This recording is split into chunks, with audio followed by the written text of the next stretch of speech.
খারাপ সময়টা সবার জীবনেই কম বেশি আসে। সেই সময়টা কে কেমনভাবে প্রতিরোধ করে সেটার ওপরই তাদের ভবিষ্যৎ নির্ভর করে। খারাপ সময়কে ভালো সময় কিভাবে পরিবর্তন করতে হয় সেটা আমার জানা নেই, তবে নিজের জীবনে খারাপ সময়ের প্রভাব কিভাবে কমাবো সেটা আমার ভালো করে জানা আছে। খারাপ সময়ে মানসিকভাবে শক্ত থাকাটা অত্যন্ত জরুরি। এতে খারাপ সময় আপনার ওপর প্রভাব বিস্তার করতে পারবেই না। কোনো ঘটনার কারণে আপনার জীবনের যে হঠাৎ করে পরিবর্তন হলো সেটা আপনি গ্রহণ করে নিন, মেনে নিন। যত দ্রুত গ্রহণ করতে পারবেন তত আপনার পরিবর্তিত জীবনের সঙ্গে খাপ খাওয়াতে সুবিধা হবে।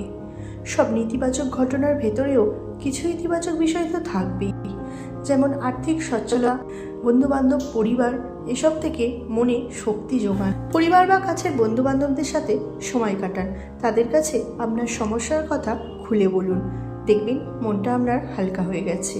নিজেকে বারবার আশ্বস্ত করুন যে জীবনের এই খারাপ সময়টা শুধু একটা সাময়িক অবস্থা, কখনোই শেষ পরিণতি না।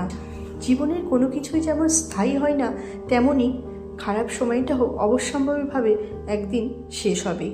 একটু পেছনে ফিরে তাকালে দেখবেন ছোটোখাটো নানান কঠিন সময় আরও এসেছিল আপনার জীবনে, যা আপনি ঠিক পার করে ফেলেছেন। তাহলে এখন কেন ভেঙে পড়ছেন? অপেক্ষা করুন, আপনার জন্য ভালো কিছু আছে। দেখুন, পৃথিবীর কোনো কিছুই চিরস্থায়ী নয়, সব কিছুই পরিবর্তনশীল। যেমন টাকার এপিঠ আর ওপিঠ, একসঙ্গে দুটো পিঠ কোনোভাবেই কিন্তু দেখা যায় না, কোনোভাবেই দেখার চেষ্টা করবেন না। খারাপ সময় বিভিন্ন রকমভাবে এসে উপস্থিত হয়। আর্থিক হতে পারে, পারিবারিক হতে পারে, নিজের পড়াশোনা, কেরিয়ার, এইসব সংক্রান্ত হতে পারে, যা আপনি খোলসা করে বলেননি, তবুও আমি সবগুলো মিশিয়ে ধরে নিলাম। হতেই পারে আপনি খারাপ সময় দিয়ে যাচ্ছেন।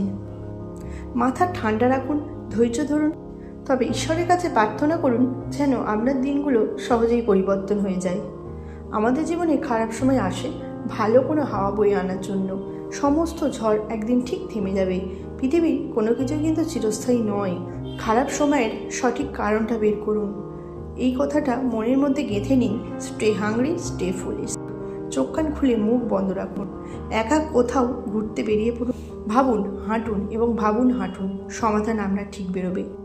দরকার পড়লে পথের কোনো অসহায় ব্যক্তিকে বসে খাওয়ান, আপনার পক্ষে যতটা সম্ভব আপনি করুন। পারলে জোর করে কেঁদে নিন, চোখ দিয়ে কয়েক ফোঁটা জল বার করুন, দেখবেন আপনি অনেকটা স্বস্তি পাচ্ছেন। যদি ঈশ্বরে বিশ্বাস করেন তাহলে এই সময় ঠিক আপনার চলে যাবে। নিজেকে হালকা করুন, যত ভুল ধারণা, চিন্তাভাবনা, নেতিবাচক কল্পনা যা আপনার একার দ্বারা সম্ভব না সেটা বর্জন করুন। আপনার মনের মানুষ যেমন বাবা, মা বা অন্য কারোর সাথে শেয়ার করুন আপনার সমস্যাগুলো।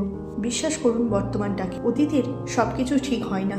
ভবিষ্যৎ আমরা দেখিনি, কিন্তু ভবিষ্যৎকে চিন্তা করে আমাদেরকে এগোতে হবে। খারাপ সময়ের সাথে মোকাবিলার সহজ পথটা কী? খারাপ বন্ধু, খারাপ আত্মীয় স্বজনদের সাথে যোগাযোগ বন্ধ করে দিন। এরা হচ্ছে সুসময়ের বন্ধু, দুঃসময়ের শত্রু। এরা সবসময় আপনার পরিস্থিতি নিয়ে আপনাকে অযাচিত প্রশ্ন করবে, আপনাকে বিব্রত করবে, অন্যের সাথে আপনার তুলনা করবে, আপনার আত্মবিশ্বাস ধ্বংস করবে। অন্যের সাথে নিজের তুলনা করবেন না, কারণ এতে আপনার আত্মবিশ্বাস ধ্বংস হয়ে যাবে।